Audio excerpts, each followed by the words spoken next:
شب معراج کا واقعہ بتا رہے تھے کہ جی اس پہ جو جب رسول گئے تو پردے کے پیچھے جو ہے نا امت کے جو پہلے خلیفہ ہیں ان کے لہجے میں بات کی تھی اللہ نے. کیا کہا عائشہ جو ہے اپنی خچر وغیرہ جو بھی اس کا تھا اس پہ سوار ہو گئی تھی. اس نے کہا تھا میں اس کو یہاں پہ مجھے زندگی میں بھی اس سے نفرت تھی, اب بھی مجھے اس سے نفرت ہے, میں اس کو یہاں پہ نہیں دفن ہونے دوں گی. لمبے زلف میرے بھائی آ گئے. السلام علیکم. یا اللہ, السلام علیکم بھائی صاحب, کیسے ہیں, خیریت سے ہیں؟ میں ٹھیک ٹھاک. السلام علیکم. کیسے ہیں جی حسن اللہ یاری وعلیکم صاحب, علامہ السلام, صاحب, ٹھیک سلامت ٹھاک رہیں, ہیں؟ سلامت رہیں. پاکستان سے کال کر رہے ہیں؟ جی پاکستان لاہور سے بات کر رہا ہوں میں. گلریز لاہور نام ہے میرا. پاکستان. کیسے ہیں بھائی, خیریت سے ہیں؟ جی میں ٹھیک ٹھاک. میری لاسٹ ٹائم آپ سے بات ہوئی تھی. چہرہ آپ کا آشنا لگ رہا ہے, کیا نام ہے؟ گلریز. ہاں گلریز, آپ نے فون کیا تھا نا پچھلی دفعہ. ہاں وہ میری آڈیو کال ہوئی تھی اس پہ. ہاں آڈیو کال, اچھا اچھا. بات کریں, حکم کریں, کیا بات؟ جی میں نے بات یہ کرنی تھی, ابھی میں نے آپ سے السلام علیکم کہا ہے, آپ نے السلام مجھے کہا علیکم کیا ورحمۃ حال اللہ. ہے. جی ہاں تو آپ نے مجھے کہا, میں نے نوٹ نہیں کیا. السلام علیکم ورحمۃ اللہ, حکم کریں بھائی. ہاں تو وہ میں نے ہی ایسے آپ کو تو پتہ ہے میں سنی سے رافضی ہو گیا ہوں. ہو گئے, ماشاء اللہ ماشاء اللہ. وہ میں نے آپ سے یہ کہنا تھا کہ کیا نام ہے, اب میں نے ایک بھائی کو کہا, میرے اہل سنت بھائی ہیں, وہ کہتے جی کہ کیا نام ہے, میں نے ان سے کہہ دیا شکر ہے میرے مولا کا, امام حسین کا. وہ کہتے جی شکر اللہ کا کرنا چاہیے, تم نے گناہ کیا, شرک کیا. نہیں شکر تو ہر ایک کا شکر کرتا جو ہے. من لم یشکر الخالق, من لم یشکر المخلوق لم یشکر الخالق, یہ بہت مشہور حدیث ہے کہ جس نے مخلوق کا شکر ادا نہیں کیا اس نے اللہ کی شکر ادا نہیں کی نا. شکریہ تو ہم آپ کو کہتے ہیں, شکریہ بھائی. شکریہ کیا ہے, شکریہ تو ہوتا ہے, ہم کہتے ہیں شکریہ. شکریہ اردو میں مشہور لفظ ہے. یہ شکریہ اور شکر میں کوئی فرق نہیں ہے, شکریہ اور شکر میں کوئی فرق نہیں ہے. ہاں جی. تو وہ کہتے جی کہ کیا نام ہے, آپ نے یہ جو مولا حسین کا کہنا ہے کہ کرم میرے مولا کا, تو یہ آپ نے غلط ورڈ یوز کیا. اس بات کے اوپر وہ کر رہے تھے تنقید مجھے نا. تو بہرحال من لم یشکر یہ شاید میں آپ کو حدیث دکھا سکا ہوں, یہ کس مصدر میں ہے. من لم یشکر المخلوق لم یشکر الخالق. شکریہ ادا کرنا کسی شخص کا اگر احسان ہے, فضل ہے آپ پر, تو اس کا شکریہ ادا کرنا یہ تو ایک انسانی فطرت کا تقاضا ہے. اگر کوئی کافر بھی آپ کو پانی دیتا ہے, مثلا آپ کسی جگہ گئے نا, پانی نہیں ہے, ایک کافر آپ کو بھی پانی دیتا ہے, تو فطرت یہی کہے گا کہ اس کو شکریہ ادا کرو. آپ مثلا کوئی مثلا آپ کا بچہ عزیز بیمار ہو جاتا ہے, تو آپ کو کسی کافر ڈاکٹر کے پاس بھی جانا, اگر وہ علاج کرتا ہے, محنت کرتا ہے, آپ دیکھ رہے ہیں کہ وہ کتنے لگن سے علاج کر رہے ہیں بچے کی, تو آپ اس کا شکریہ ادا کریں گے یا نہیں کریں گے؟ آپ بالکل آپ کہیں گے کہ آپ بڑا احسان ہے, آپ کا بڑا احسان ہے, بڑا تفضل ہے ڈاکٹر صاحب آپ کا کہ آپ میرے بچے کے لیے آپ نے اتنا محنت کیا. تو یہ تو ایک انسانی فطرت کا تقاضا ہے, اور اسلام نے بھی اس کا حکم دیا ہے. اب تفضل اہل بیت طاہرین علیہم الصلوۃ والسلام کا ہم پر, وہ تو میں نے آپ کو دکھایا نا کہ دیکھیں یہ بھائی ہے, یہ ملاحظہ فرمائیں, یہ قرآن مجید ہے, سورہ مبارکہ توبہ, اعوذ باللہ من الشیطان الرجیم, سورہ توبہ میں آیہ نمبر ہے 59. ولو انهم رضوا ما آتاهم الله ورسوله صلى الله عليه وآله وقالوا حسبنا الله ورسوله سيؤتينا الله من فضله ورسوله. اللہ تعالیٰ ہمیں اپنے فضل سے اور رسول صلی اللہ علیہ وسلم اللہ کے فضل سے ہمیں عطا کرے گا. اللہ اور رسول اپنے فضل سے ہمیں عطا کریں گے. تو اللہ کا فضل ہے اور رسول صلی اللہ علیہ وسلم کا ہم پر فضل ہے, اور رسول صلی اللہ علیہ وسلم کا فضل ہے. اس لیے اگر کسی کا فضل آپ پر ہے تو آپ اس کا شکریہ ادا کریں. تو یہ پورا دین جو ہے ہمیں پہنچا ہے, اہل بیت علیہ الصلوۃ والسلام کے صدقے پہنچا ہے. اہل بیت علیہ الصلوۃ والسلام کے صدقے ہم توحید کو جانتے ہیں, نبوت کو جانتے ہیں, قرآن کو جانتے ہیں, اور فروع کو جانتے ہیں, نماز روزے کو جانتے ہیں. ان کا فضل بڑا ہے ہم پر. اگر ہم شکر ادا کرنا چاہیں تو کیوں شکر ادا نہ کریں, ان کا احسان ہے. ایک شخص آپ کو, امیر المؤمنین علیہ السلام کا فرمان ہے نہج البلاغہ میں, من علمنی حرفا فقد سیرنی عبدا. جو شخص مجھے ایک کلمہ بھی سکھا دے تو وہ اس کا اتنا احسان اس مجھ پر اتنا عظیم ہے کہ اس نے مجھے جیسا اپنا غلام بنایا. یا اہل بیت علیہ الصلوۃ والسلام کی محبت میں خلق کیا. اللہ تعالیٰ کسی کو خلق نہیں کرتا, نہ جنت کو, نہ نار کو, یا نہ دنیا کو, نہ فرشتوں کو, نہ ہمیں خلق کرتا اگر اہل بیت علیہ السلام نہ ہوتے. تو ہمیں اس لیے خلق کیا, تو ان کا بڑا احسان ہے. نبی کی جو 4 بیٹیاں ہیں وہ اس کے اوپر کر رہے تھے.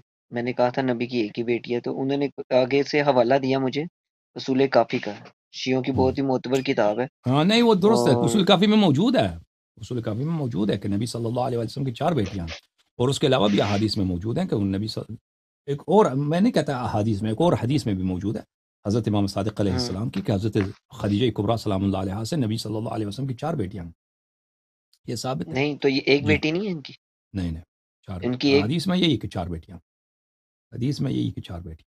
جی ہاں بات ان کی صحیح ہے. کیونکہ وہ لیکن ہمارے حدیث میں یہ بھی ہے، ہمارے حدیث میں یہ آیت سورہ تحریم میں ہے، وَضَرَبَ اللَّهُ مَثَلًا لِلَّذِينَ كَفَرُوا وَضَرَبَ اللَّهُ مَثَلًا لِلَّذِينَ آمَنُوا امْرَأَةَ فرعون اذ قالت رب ابن لي عندك بيتا في الجنة. اللہ تعالیٰ نے مؤمنین کے لیے مثال دی ہے فرعون کی بیگم کی، فرعون کی زوجہ کی، کہ اس نے کہا کہ اللہ میرے لیے جنت میں گھر بنا دیں، اور میں بیزار ہوں فرعون سے اور فرعون کے عمل سے.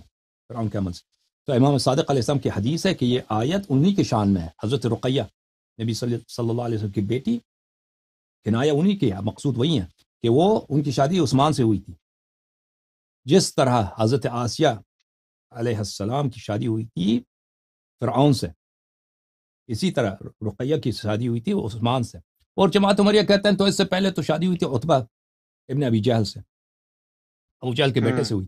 یہ بھی ہمارے کہتے حدیث میں یہ نہیں ہے، ان کے حدیث میں ہمارے حدیث میں جو میں نے دیکھا ہے وہی کہ عثمان سے ان کی شادی ہوئی تھی.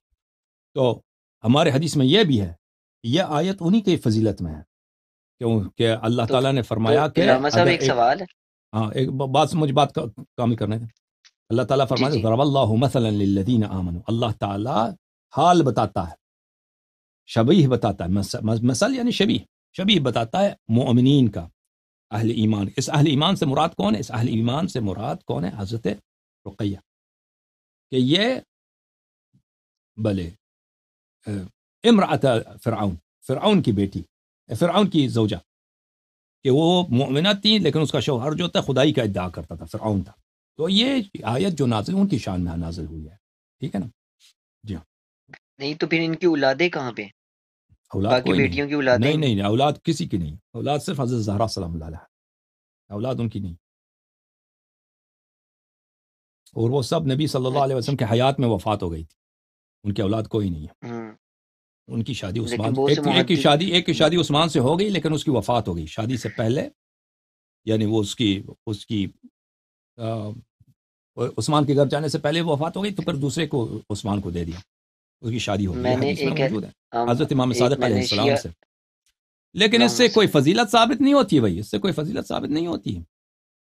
اگر کوئی شخص ظاہر اسلام، جو شخص مسلمان ہوتا ہے اس سے آپ شادی کر سکتے ہیں. ایک شخص کہتے لا الہ الا اللہ محمد رسول اللہ صلی اللہ علیہ وسلم، اس سے آپ شادی کر سکتے ہیں، ٹھیک ہے نا. رسول اللہ صلی اللہ علیہ وسلم نے خود کتنے لوگوں سے شادی کی، ایسے لوگوں سے شادی کی جو بعد میں مرتد ہو گئیں. کتاب طبقات ابن سعد میں ایک عورت ہے، اس کا نام ہے فتیلہ یا فتیلہ یا قتیلہ، مختلف نام اس کا مذکور. ہاں تو وہ جو ہے نبی کریم صلی اللہ علیہ وسلم کی زوجہ تھی. وفات کے بعد وہ مرتد ہو گئی. مسیلمہ کذاب سے اس نے شادی کر لی، ٹھیک ہے نا. تو یہ کوئی ضروری نہیں ہے کہ اگر کوئی نبی صلی اللہ علیہ وسلم کا داماد ہے، حضرت نوح علیہ السلام کا بیٹا ہے، کافر ہو گیا. نبی کریم صلی اللہ علیہ وسلم کا چچا ہے، کافر ہے. خود جماعت عمریہ کہتے ہیں کہ نبی صلی اللہ علیہ وسلم کا اپنا باپ، اپنی ماں، دونوں نستجیر باللہ مشرک. تو اگر کسی شخص سے شادی ہو جاتا ہے تو اسلام کا حکم یہی ہے کہ ظاہر اسلام میں آپ کسی سے شادی کر سکتے ہیں، ٹھیک ہے نا. لیکن ایک شیعہ اثنا شری کے وہ امام ہیں، ان سے میں نے بات کی تھی تو انہوں نے کہا تھا یہ بی بی خدیجہ اسلام اللہ علیہ کی منہ بولی بیٹیاں تھیں، اصل بیٹیاں نہیں تھیں. بہت سارے کہتے ہیں نا. تو میں تو وہی کہوں گا جو حدیث پاک میں ہے. مجھے بھی یہ قول پسند تھا، ایک زمانہ تھا میں اسی قول کو آگے بڑھاتا تھا، لیکن اب میں دیکھوں گا دوبارہ تحقیق کروں گا تو دیکھ لوں گا. لیکن ابھی جو میرے ذہن میں نے دیکھا ہے تو حدیث میں تو یہی ہے بھائی. جی ہاں. لیکن اس سے ڈرنے کی کوئی بات نہیں ہے. اس سے یہ کیا ہوا؟ یعنی اگر نبی صلی اللہ علیہ وسلم کی اور بیٹیاں ہوئی ہیں تو کیا ہوا؟ ان کی وہ شان منزلت نہیں ہے جو حضرت زہرا سلام اللہ علیہا کی ہیں. ان کے متعلق کوئی ایسا جملہ نہیں ہے کہ سیدہ نساء عالمین ہے، ان سے نبی صلی اللہ علیہ وسلم کی نسل ہو، یا وہ جو ہے نبی صلی اللہ علیہ وسلم ان کا عزت کرتے تھے یا ان کا ہاتھ چومتے تھے، ایسی کوئی بات نہیں ہے. ان کی شان میں آئے تطہیر نازل ہوئی ہو، ایسی کوئی بات نہیں ہے۔ یہ مزید کوئی حکم؟ جی میرا ایک اور سوال یہ ہے کہ یہ بی بی کیا نام ہے امام حسن کے جنازے پہ تیر چلائے گئے تھے، ٹھیک ہے، یا تو یا اس کے اوپر مجھے تھوڑا سا حقائق سے بیان کریں کہ دیکھیں، کس یہ لیے تیر وہ جب کہتے ہیں کہ چلاتا تیر تو اس جی زمانے میں پہلا تیر چلایا گیا تھا، پتہ نہیں کس عورت کا نام جب لیا جاتا ہے۔ یہ معاویہ کی حکومت کا زمانہ ہے، سنہ 49 یا سنہ ہوں 50 میں حضرت زہرا، حضرت امام حسن مجتبی علیہ السلام کا جب جنازہ نکلا ہے تو یہ شیعہ کتب میں موجود ہے کہ مروان ابن الحکم ان لوگوں نے جا کر عائشہ کو کہہ دیا کہ بھئی یہ لوگ وہاں پہ نبی صلی اللہ علیہ وسلم کے ساتھ اس کو دفنانا چاہتے ہیں ان کو۔ تو امام حسن مجتبی علیہ السلام کی وصیت یہی تھی کہ میں ان کے ساتھ دفن ہونا چاہتا ہوں، لیکن اگر میری وجہ سے اس بات پہ خون ریزی ہو تو تم اصرار نہ کرنا۔ اپنے بھائی امام حسین علیہ السلام سے انہوں نے وصیت کی کہ اگر اس بات پہ جی کوئی جھگڑا کرو شروع ہو جائے تو پھر مجھے کوئی بات نہیں، مجھے اور جگہ دفن کر لینا۔ تو ان کو جب لائے تھے تو ان لوگوں نے تیر کیا تھا۔ عائشہ جو ہے اپنی خچر وغیرہ جو بھی اس کا تھا اس پہ سوار ہو گئی تھی۔ اس نے کہا تھا میں اس کو یہاں پہ مجھے زندگی میں بھی اس سے نفرت تھی، اب بھی مجھے اس سے نفرت ہے، میں اس کو یہاں پہ نہیں دفن ہونے دوں گی۔ تو ان لوگوں نے یہ اس کا تیر کوئی چلائے۔ ریفرنس دے سکتے ہیں یہ شیعہ کتب میں آپ موجود کی ہے ریفرنس؟ یہ نہیں شیعہ کتب اہل میں ہے۔ سنت کی کتب میں؟ نہیں ان کے کتابوں اہل میں میں نے یہ بات نہیں دیکھی ہے ان کی کتابوں میں، یہ شیعہ کتب میں ہے۔ اب ان کی کتابوں میں کہتا ہوں میں نے نہیں دیکھا ہے، ہو سکتا ہے ہو، میں نے نہیں دیکھا، میں مزید انشاءاللہ دیکھوں گا، لیکن مجھے نہیں لگتا ان کی کتابوں میں یہ باتیں ہوں، ان کے تواریخ وہ لوگ ایسی چیزوں کو نقل نہیں کرتے، ٹھیک ہے۔ تو ہوں اگر ہوں بھی تو وہ چھپاتے ہیں، یعنی ایسے کتابیں بہت ہیں مخالفین کے کہ وہ ابھی تک نہیں چھپی، ہوں ابھی کتابیں بہت سارے ہیں ان کے، مصر میں، شام میں، سعودی عرب میں ان کے لائبریریز ہیں جو مخطوطات ہیں، ابھی تک اس کو کتابوں کو نیچے کسی کو دیکھنے بھی نہیں دیتے، وہ کسی کو ہاتھ بھی نہیں لگانے دیتے ان کتابوں کو، اور وہ پہلے خود ان کی تحقیق کرتے ہیں، وہ جو ان کی مرضی ہوتی ہے وہی اس میں سے چھاپ لیتے ہیں۔ وہ کتابیں جو ہزاروں کی تعداد میں ایسی کتابیں ہیں ابھی تک کہ وہ ابھی تک اس نے وہ محققین کو بھی نہیں دیکھنے دیتے، تو ان کتابوں میں ہو سکتا ہے یہ باتیں موجود ہوں، اور لیکن جو کتابیں ہمارے ہاتھ میں چھپی ہیں ان میں نے نہیں دیکھا ہے، یعنی تو اس کا اصل واقعہ یہ ہے۔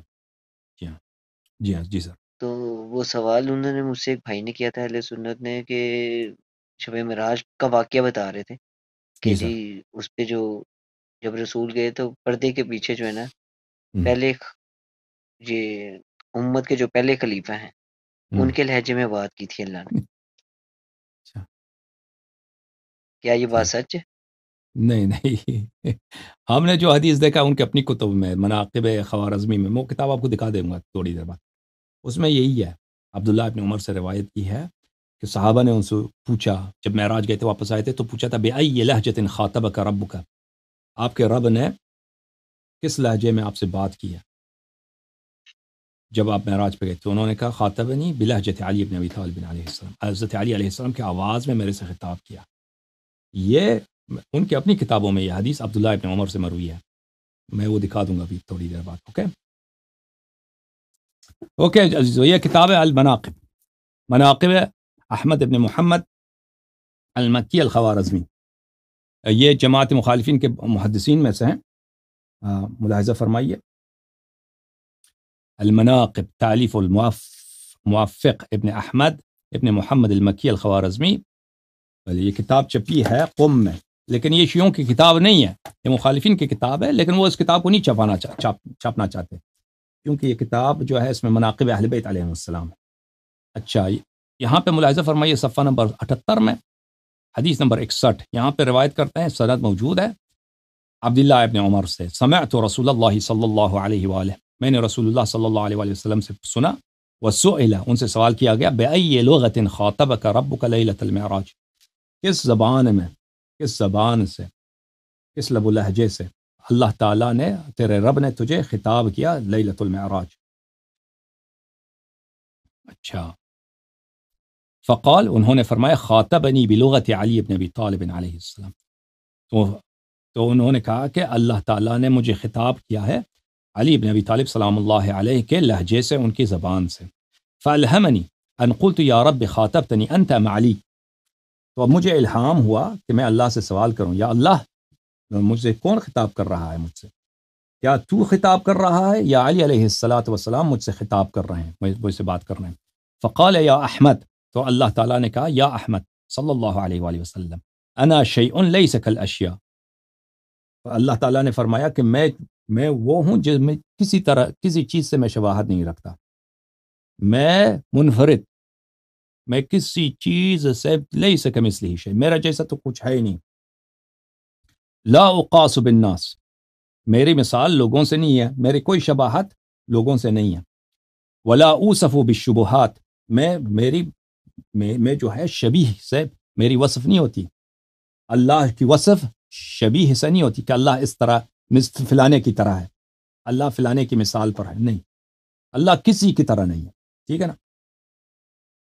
خلقتک من نوری، میں نے تجھے اپنے نور سے بنایا، وخلقت علیا من نورک، اور میں نے علی علیہ السلام کو آپ کے نور سے خلق کیا، فاطلعت علی سرائر قلبک، آپ میرے مہمان ہیں تو میں نے آپ کے دل کے گہرائیوں میں نے جھانک کے دیکھا، فلم اجد فی قلبک احب الیک من علی بن ابی طالب علیہ السلام، تو میں نے جب آپ کے دل کی گہرائیوں میں، آپ کے دل کے اعماق میں نے دیکھا، تو میں نے دیکھا کہ علی علیہ الصلاۃ والسلام سے زیادہ محبوب، امیر المؤمنین علیہ الصلاۃ والسلام سے زیادہ بیلوڈ، محبوب، پیارا آپ کے دل میں کوئی نہیں ہے، تو میں نے یہ جب دیکھا تو خاطبتک بلسانہ کیما یطمئن قلبک، تو میں نے اس لیے ان کے لہجے سے آپ سے خطاب کیا ہے تاکہ آپ کا دل جو ہے وہ خوش ہو جائے، آپ کا دل راضی ہو جائے، آپ میرے مہمان ہیں۔ اللہم صلی علی محمد وآل محمد۔ علی علی مولا، علی علی مولا۔